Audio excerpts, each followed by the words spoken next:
No hay almuerzo gratis.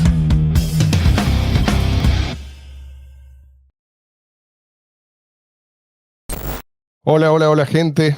Bienvenidos a un nuevo episodio de No hay almuerzo gratis. Me cuesta creerlo, pero es cierto. Ese señor no es un holograma, no es una imagen generada por inteligencia artificial, es Walter Block. Está con nosotros el gran Walter Block. Para los que no están familiarizados con su obra, vamos a presentarlo leyendo un poquito su página de Wikipedia, que me parece que es correcto lo que dice. Si querés traducir un poco... We are just introducing you right now.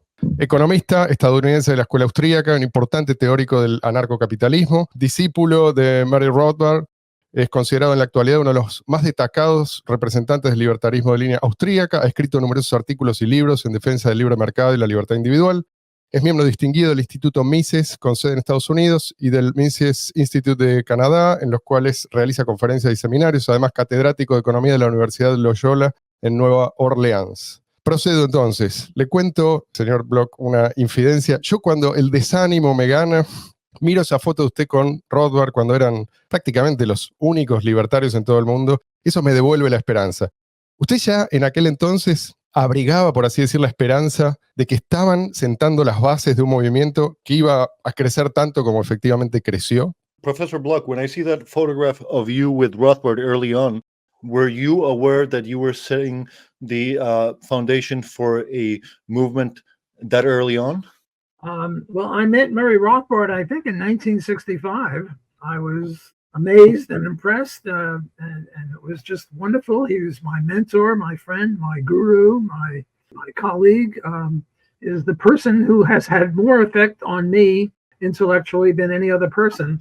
So I was delighted to be in his orbit. La escuela austríaca, a mí me da la impresión de que te hace pasar por un proceso así como de momentos, sucesivos momentos de iluminación, y esto es algo que lo vuelve a uno cada vez más humilde. ¿Usted cree que la gente inteligente, pero que rechaza la escuela austríaca, lo hace principalmente por arrogancia o por qué? It seems to me that when you read the Austrian scholars in the Austrian school, you go through phases of enlightenment and you become the humbler. Do you think that the intelligent people who reject the Austrian school are only conceited or arrogant? Wow, that's a tough question. Are people who reject Austrian economics arrogant? Well, some of them are, because there are always some arrogant people, so I'm sure there are some arrogant people who reject Austrian economics, but I hardly think it's a requirement to be arrogant to reject Austrian economics. Of all economists, my estimate is that 1% are Austrians and 99% are not. So it would be a little arrogant on my part to say that they're all arrogant. Many of them have never heard of Austrian economics. Mm-hmm. On the other hand, it's hard to reject Austrian economics if you've never heard of it. Of the people that have heard of it, some just don't like it. And I wouldn't call it arrogant. I might say they're mistaken, because I think Austrian economics is correct. You know, it's interesting. There was once an article written by Sherwin Rosen, a famous, B+, A- fame, a University of Chicago economist, who wrote, is there any, I forget the exact title of his piece. It was something like, is there any room for liaison between Austrian economics and mainstream economics? And he said, no. Why? Because every good thing that has been in Austrian economics has already been inputted into mainstream economics, and the rest of it is all mistaken. So there's no more gains from trade or gains from interaction. And then his proof that Austrian economics was unnecessary was that there are very few Austrian economists, and most people are mainstream Keynesians or monetarists or what have you. And I mean, this is obviously mistaken. You can't vote. I mean, at one time, all physicists thought and astronomers thought that the Earth, the sun revolved around the Earth, not the other way around. They all thought that the Earth was flat. So just because a majority have a view, the majority could be mistaken. You can't determine truth based on a democratic vote. So what my colleagues and I, my co-authors and I did, we wrote a refutation, a sort of a reductio ad absurdum of this thesis. And we said, look, you want an objective criteria for truth? whenever there was a debate between Austrians and mainstream, whoever published last is right. I'm glad you're laughing, because it's equally silly, because somebody might have died in the middle of a debate, or somebody might have thought it was unworthy to even respond because it was so stupid. But this is reductive ad absurdum, and he had an objective criteria, namely democratic vote. So we had one. So we got about 150 debates between Austrians and mainstreamers, and we found out that 90 were the last publisher was an Austrian, and we concluded that therefore Austrianism is right, which is equally silly. But it's an attempt to show that if you try this kind of logic, you can extrapolate the logic and show a reductio. Now, I think Austrianism is correct, but not because we published last, nor incorrect because we're so few. I wanted to ask you a very quick question, but first I wanted to thank you for reading my essay. Why do you think that Hoppe didn't debate you, but instead decided to personally attack you on the issue of Hamas attacking Israel? That's a very good question, and I've been puzzling about that. I've been friends and co-authors with him for, 35, 40 years. I'm not a historian. I don't remember. I suppose I could look up when I first met him. I regard him as brilliant. I regard his argument from argument as just magnificent, as a way of establishing the genesis of libertarianism. And I think he's made magnificent contributions all throughout, not only Austrian economics, but all throughout libertarian theory. He is a magnificent scholar, and I'm proud to have at least once been his friend. I'm still his friend. He's not my friend, but I'm still his friend. I'm much more forgiving than he is, I guess.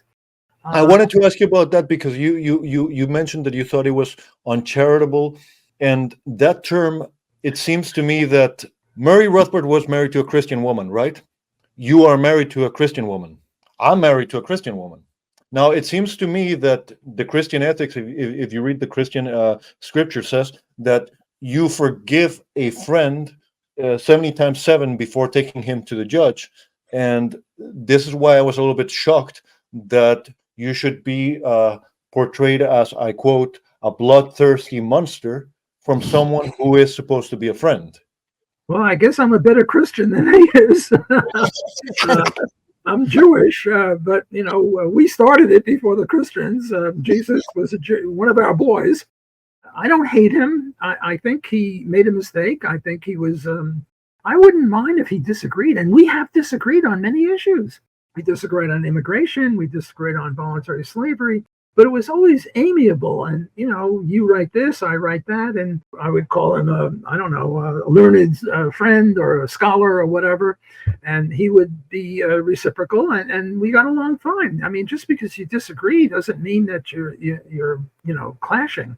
But you mentioned that you're a Jew. What would you say to those who attribute your analysis of the Israel-Hamas conflict as just being biased in favor of those of your own group?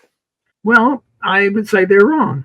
I would say that if they were Martians versus Venusians, people from Mars or people from Venus, and they had this debate between the Venusians and the Martians, it would be the same thing. So to me, if it is, it's unconscious, and I would probably bend over backwards not to make it that way. My attempt, I try to apply libertarian theory to all sorts of things. I try to apply it to abortion. I try to apply it to immigration. I try to apply it to slavery. Anything is fair game to apply libertarianism to, and so is Israel versus Hamas. So my claim is that Israel is in the right and Hamas is in the wrong based on libertarian principles. What libertarian principles? Well, there are only two main libertarian principles. One of them is the non-aggression principle. You're not supposed to initiate violence against innocent people. And the other is property rights based on homesteading. And I think on both these grounds, Israel is in the right and Hamas is in the wrong. And I wish Hans had just confined himself to the arguments. That instead of calling me a bloodthirsty monster, I mean, there's no need for that. That's not scholarly. Scholarly means you offer arguments. This is name calling. We're scholars. We're intellectuals. We wear glasses. At least the two of us here. I don't think Hans wears glasses, but that's a different issue. But I think he went off the beaten path of scholarship, and I think that's not the way to get to the truth. Just very quickly, have you read this book, David Berlinski's The Devil's Delusion? No, I can't say that I have. Okay. I mean, I can say I have, but it would be a lie. En Argentina tenemos un presidente que se autodenomina anarcocapitalista, quizás el primero en la historia de la humanidad. Hay gente que ve esto como un contrasentido. ¿Qué opina usted? Here in Argentina, we have a president that calls himself an anarcho-capitalist, probably the first in the history of mankind. Some people, some purists and puritans among the ANCAPs think that this is a kind of contradiction. What do you think about this? Oh, I'm a big fan of Milei. I mean, he is, wow, he is magnificent.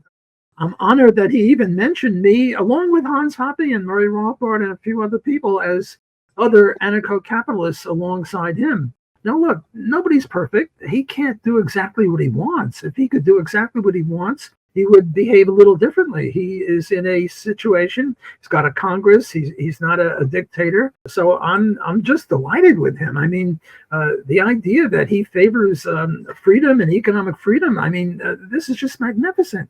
So I'm a big fan of his. And okay, he's not a perfect anarcho-capitalist. The main reason is that he can't be. He has handcuffs. He can't do exactly what he wants. If he could do what he wants, he would do way better, but he's doing the best he can.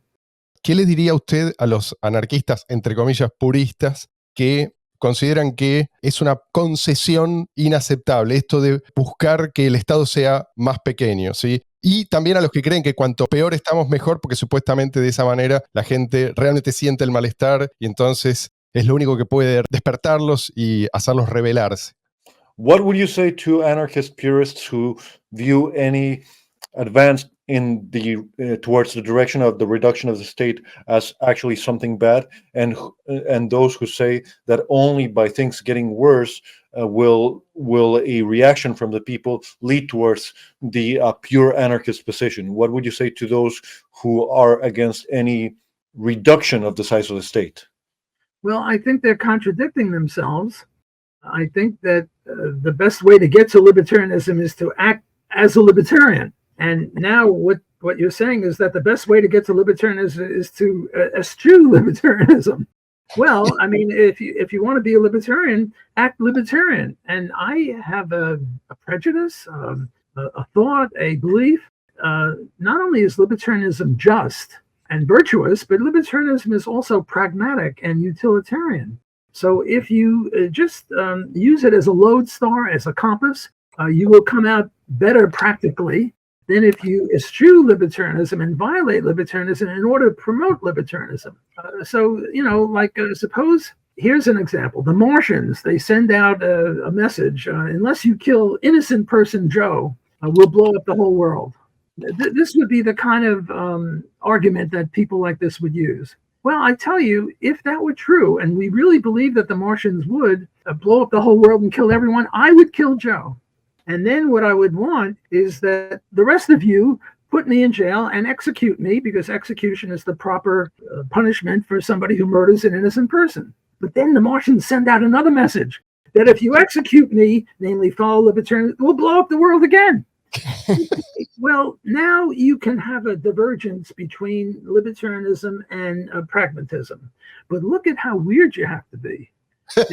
You have to invent Martians who are determined, all-powerful and determined to ruin libertarianism. Okay, so if you have Martians that are like that, then my instinct, my thought is wrong. But apart from crazy Martians, I think the best way to promote liberty is to promote liberty and not to violate liberty. And the way to promote liberty is to reduce the size of government, not increase it. I wanted to ask you about that. You're Canadian too? I'm a dual citizen, Canada and US. So you have met Mises? I don't like to brag, but I shook Mises's hand. And I never washed it. It's very dirty. But if you shake my hand, you channel Mises. You met Rand? Oh, Rand was the one who converted me to libertarianism. You met Hayek? I played chess with Hayek, and my way of beating people is a look over there, and then I grab their queen, and then I win. And you met Murray. Well, Murray was a friend of mine. But you're a Canadian. I want to ask you, did you meet Konkin? Sam Konkin was, sure, I met Sam Konkin many times in the U.S., I think, before I was in Canada. I think Nathaniel Brandon was a Canadian who came to the U.S., same with Konkin. Sure, I met Konkin. Look, I'm 83 years old. I've been in the libertarian movement since 62, 63. Of course, I would have met a lot of people because I'm older and I've been in the libertarian movement for a lot longer. Sure. Pregunta. Aparentemente nos estamos volviendo cada vez más estúpidos. Esto, según muchos estudiosos de este asunto, parece ser el caso. ¿Esto usted considera que es reversible o vamos hacia un futuro como el que se describe en la película Idiocracia? We're apparently getting dumber, and the trend has been described by many experts. Do you think that this is irreversible, or are we fated to a final outcome like in the movie Idiocracy? We're getting stupider, is the idea? But I think there's this thing called the Flynn effect where the IQ is going up. It's now going down. It's reverse Flynn effect. Well, I'm not sure. I'm not an expert in which way the IQ is going. There are people who specialize in this. Look, there are variances in IQ. And, you know, a lot of people say, well, we have to close the gap between different groups having different IQs. And I think Charles Murray and Richard Herrnstein wrote a very good book, The Bell Curve, where they mention that IQ is 70% biology and 30% experience, something like that. And I'm a big fan of Charles Murray and Richard Herrnstein. I'm a big fan of Charles Murray and many other books, but certainly that one too. But I'm no expert in whether the IQ is going up or down. I thought it was going up, but if you correct me and say it's going down, well, I accept that. Many decades it's going down, and I think it's worrying, but okay, if you're not an expert, let's go to the next question. En general, el péndulo de la historia va de un extremo al otro, ¿no? Y no se detiene. Los hombres racionales poco pueden hacer más que verlo pasar, ser testigos de esto. ¿Usted cree que esta vez vamos también hacia un nuevo extremismo? So the pendulum of history is constantly swinging from one extreme to the other, and rational people just stand and watch it without being able to do much about it. Do you think that we are headed towards some kind of extreme right now? Well, I like the pendulum idea that we vary. Sometimes we move toward more freedom, and sometimes we move toward less freedom. I'm neither a pessimist nor an optimist. I don't think we're going to hell in a handbasket. Namely, we'll all die in a nuclear war. On the other hand, I don't see liberty and free enterprise, taking over. I think the pendulum theory is pretty correct. We move this way, we move that way. We have Milei of Argentina is certainly a step in the right direction. And if what's her name, Kamala Harris gets in, it'll be a step in the wrong direction. And I think looking back on history, that's what's happened. We've had good years, bad years, good tendencies, bad tendencies. The libertarian movement in the United States, the Libertarian Party gets about 1% or 2% of the vote. But according to surveys, about 20% of people are libertarian. If by libertarian you make it a little bit more a big tent, namely people who want to reduce government and have more free enterprise and also get rid of victimless crimes against drugs and prostitution and pornography, you have about 20% who are libertarian by that wider definition. I wanted to ask you about that. Let me just finish this. When I first met Murray Rothbard in 1963, I said, "How many libertarians are there?" He said, 25. 25? How many libertarians are there now, thanks to Ayn Rand and Ron Paul? My best estimate is 25 million. Yeah. I wanted to ask you about that. Would you agree with the abolition of taxation, even if the state, with their legislation and monopoly on dispute resolution, persisted? Would you agree to no longer forceful financing of the state, only voluntary contributions? Let me just finish the previous question, and then I'll get to that. So we've gone from 25 to 25 million, which is a gigantic percentage increase. However, at the time, how many people were on the earth? 3 billion. How many people are on the earth now? 8 billion. And so we've gone from 25 to 25 million, an increase of 25 million roughly. But the non-libertarians have gone from 3.5 billion to 8 billion. So in percentage-wise, we're doing very well, but in absolute numbers, we're doing very badly. So this is a way of looking at where the pendulum is going. Now, sorry, I just wanted to finish my sentence on that. So the next question is, should we reduce all taxes? Yeah.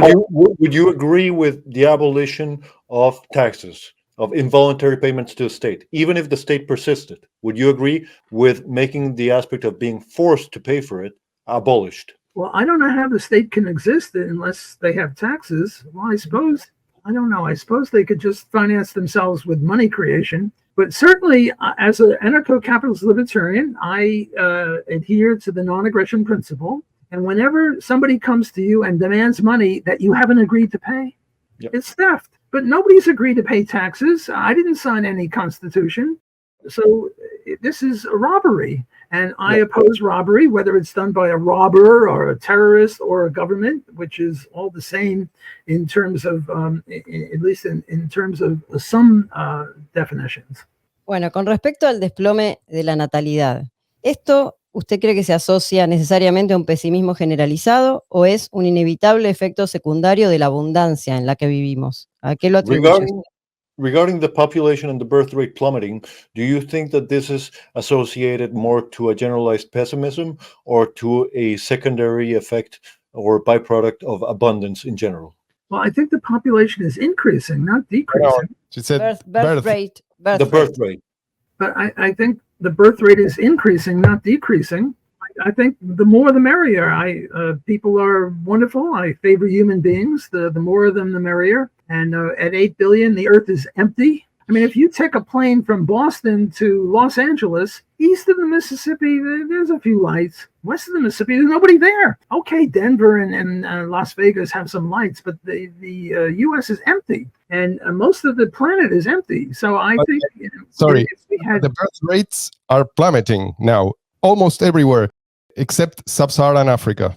Well, I favor more people. More people means more specialization and division of labor. And more specialization and division of labor means more prosperity. And I just hope that these new people adhere to free enterprise a little bit more than they have in the past. If I may say, I think that the Haredi Jews, the ultra-Orthodox Jews, have a very high reproduction. Yeah, but that's the exception. What I mean is that this is a troubling trend, and many people think there's no solution.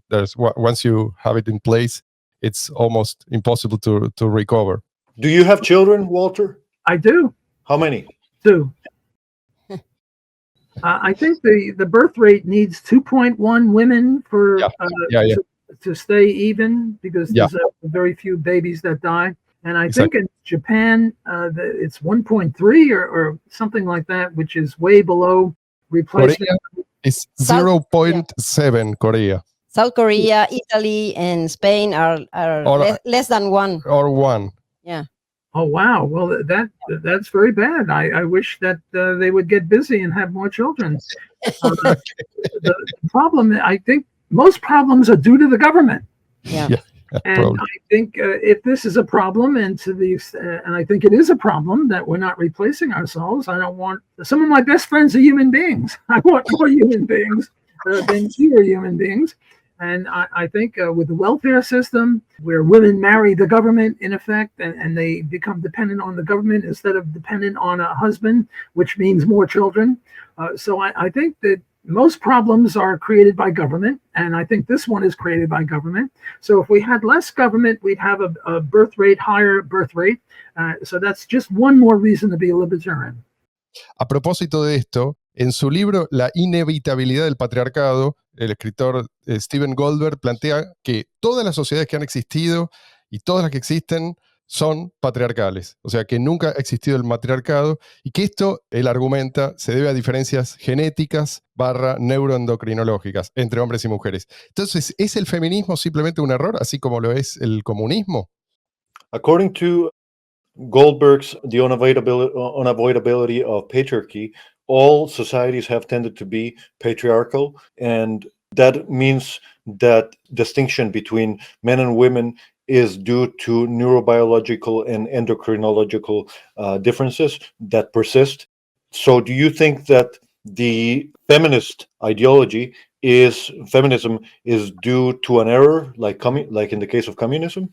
Oh yeah, feminism is an evil philosophy. The idea that somehow men are exploiting women. Look, there is rape, and rape is an abomination, and rape is evil, and there shouldn't be any rape. And you don't have to be a feminist to say that. Every decent person is opposed to rape. But this idea that somehow men exploit women is just silly. The usual argument is that there's a wage gap. For every $10 that a man makes, a woman makes only $7. And this is because of evil men. And this is just utter nonsense. Look, assume that men and women had equal productivity. A man's productivity is 10 and his wage is 10. And a woman's productivity is 10 and her wage is only 7. This is silly because I'm going to offer her 701 and you're going to offer her 702 and someone else will offer her 703. The reason for the gap is because specialization and the division of labor. Women do the lion's share of housekeeping and cooking and cleaning and obviously breastfeeding and being pregnant. And one proof of this is if you take never married people, not widowed, not divorced, not married, not nothing, there is no wage gap. The statistics I've had, well, you never get 1.0, but you get 0.9 and 1.1. Whereas if you take ever marrieds, people who have been widowed, divorced, separated, or married, then the wage gap is not 30%, it's more like 60%. So here we have two proofs. One, the logic of paying 701, 702, 703. The other evidence, the never marrieds have no wage gap. And if there was such a wage gap due to discrimination against women, why the never marrieds would not have any differential? Look, my favorite example to illustrate this is Yo-Yo Ma and Usain Bolt. Yo-Yo Ma is the best cellist in the world, and Usain Bolt, they really should give him a speeding ticket. I mean, he does the 100 in 9.3 or some crazy thing like that. But how good is he as a cellist? Probably not a good cellist. And what is Yo-Yo Ma's time in the 100? Probably not that good because he doesn't exercise and do stuff that sprinters do. So if a woman specializes in housekeeping and childcare, and obviously it's at the cost of doing something else not as well.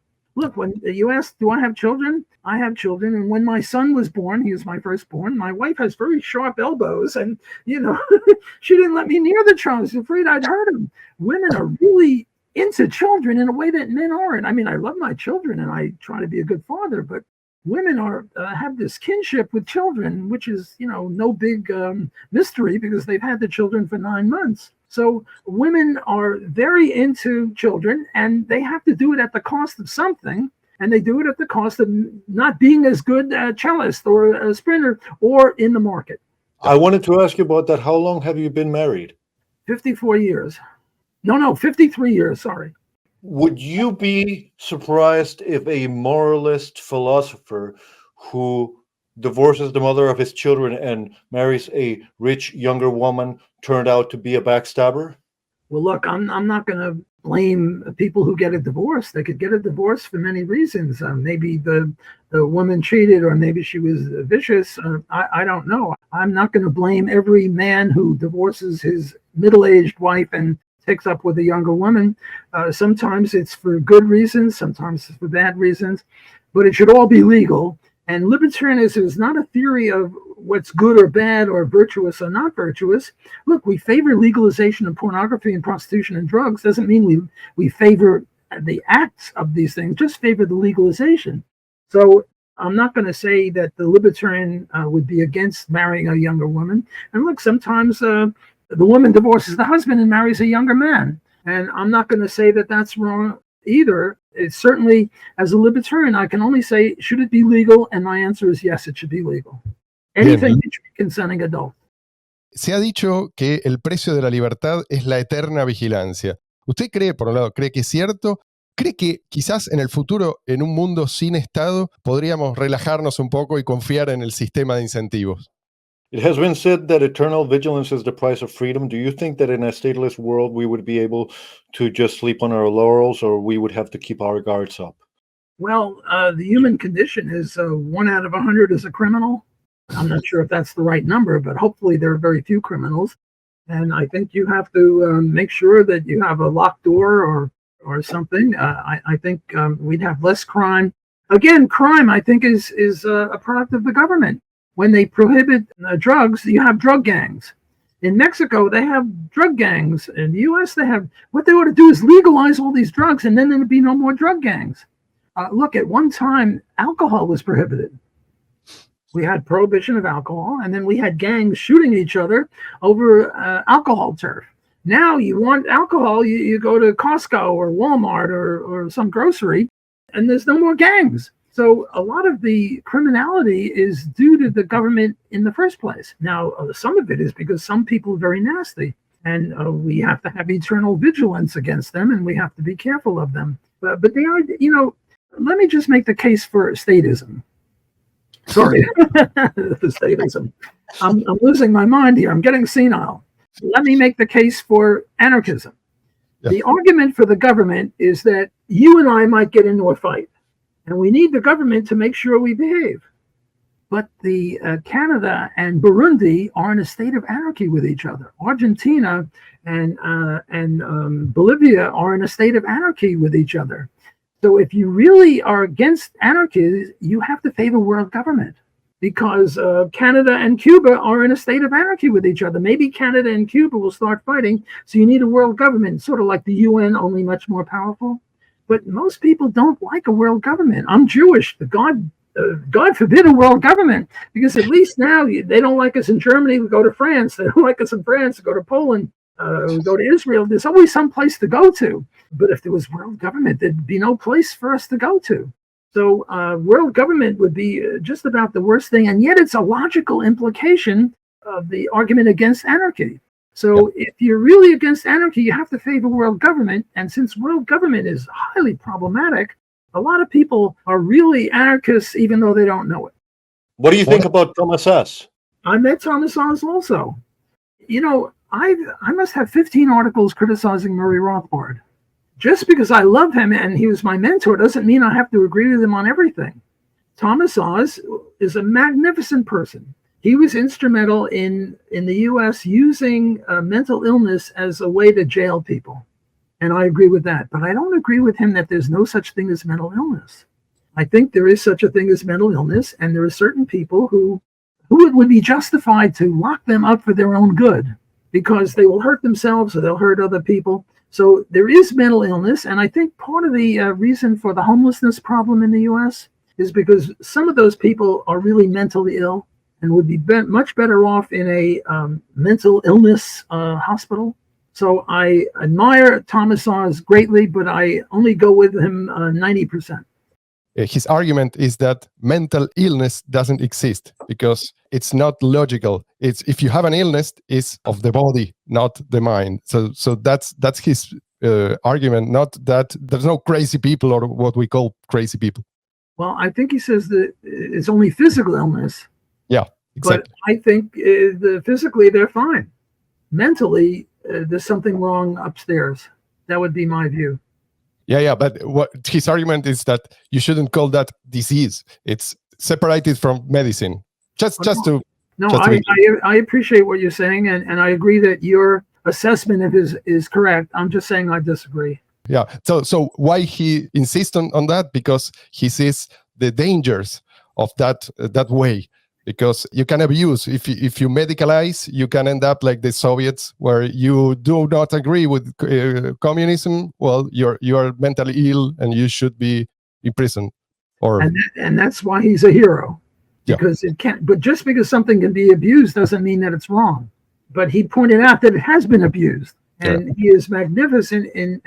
He's a hero of all humanity for pointing out that it has been abused a lot. Moral sin religión.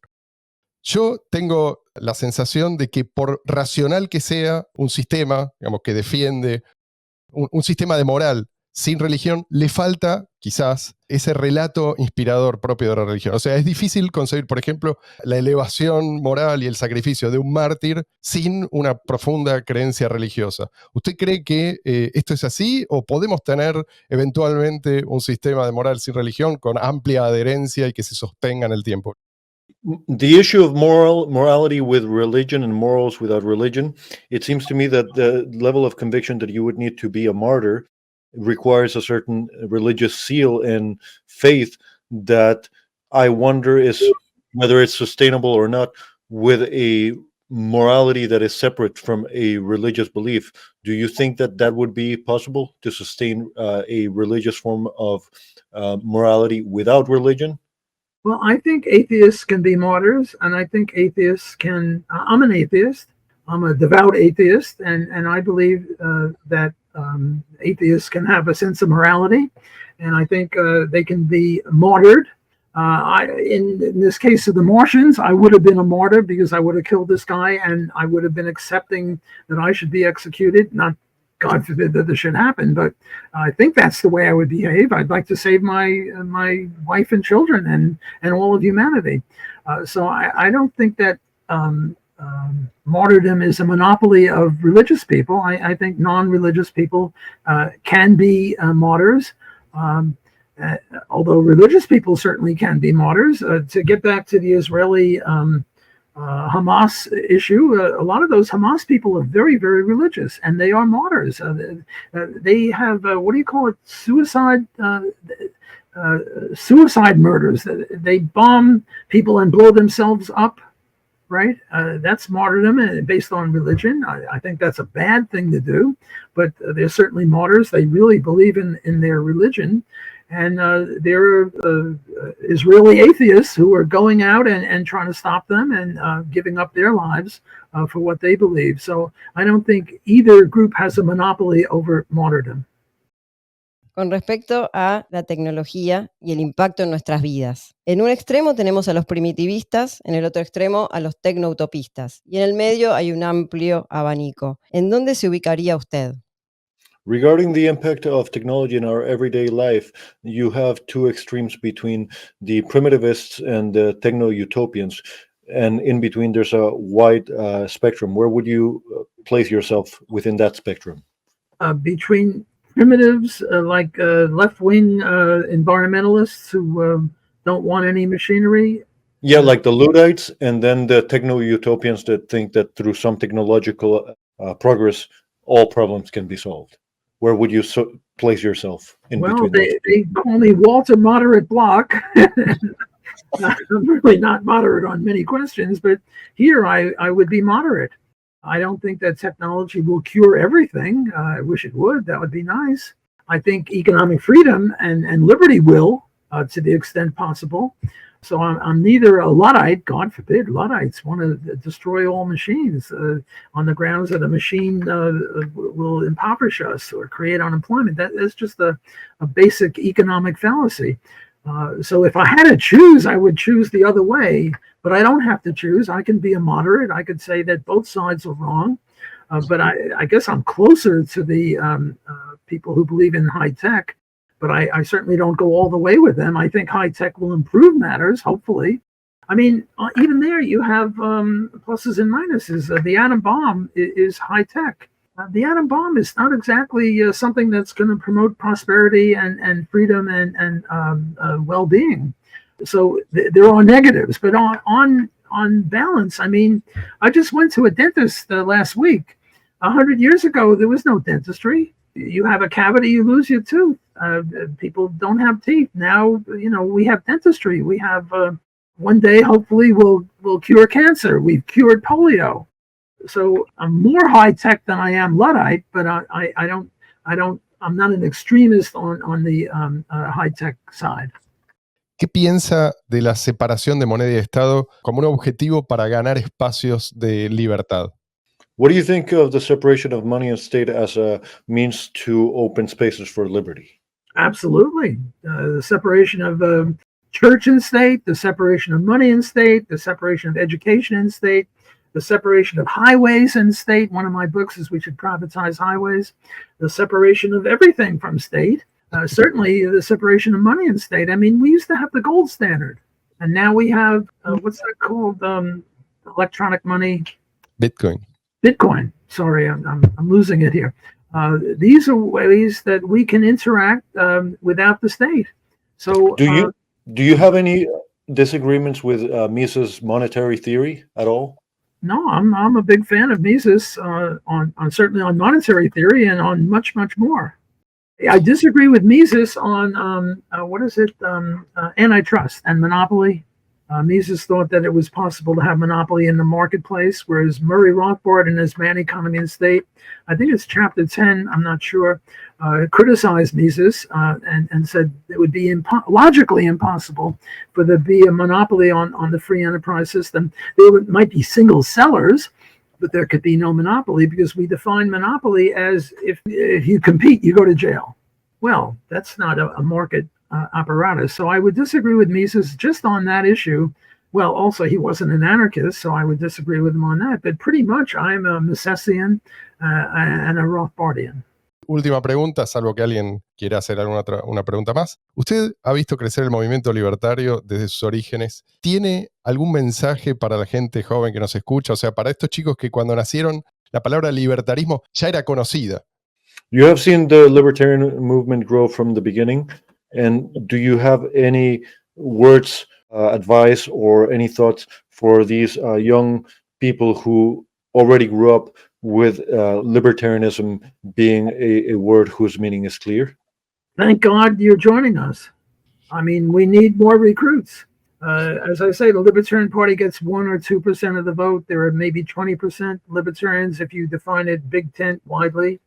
The more the merrier. Come on in. The water is fine.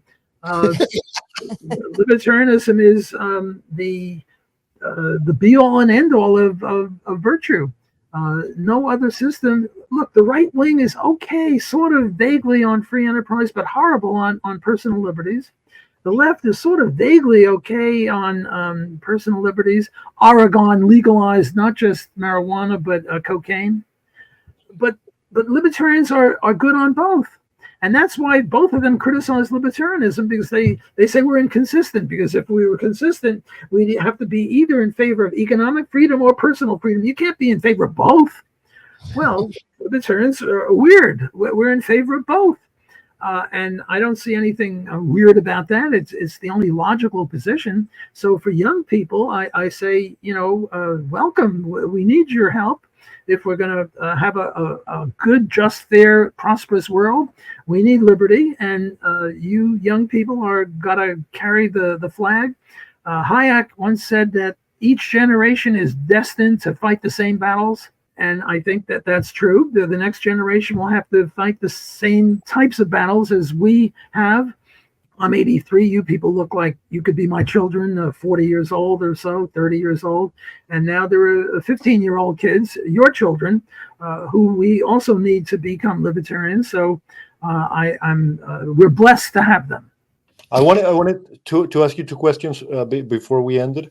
One is whether you agree that a Jew who looks at the 10 Commandments and thou shalt not steal, and a Christian who looks at do unto others as you would have them do unto you, cannot, with intellectual honesty, say that taxation isn't theft.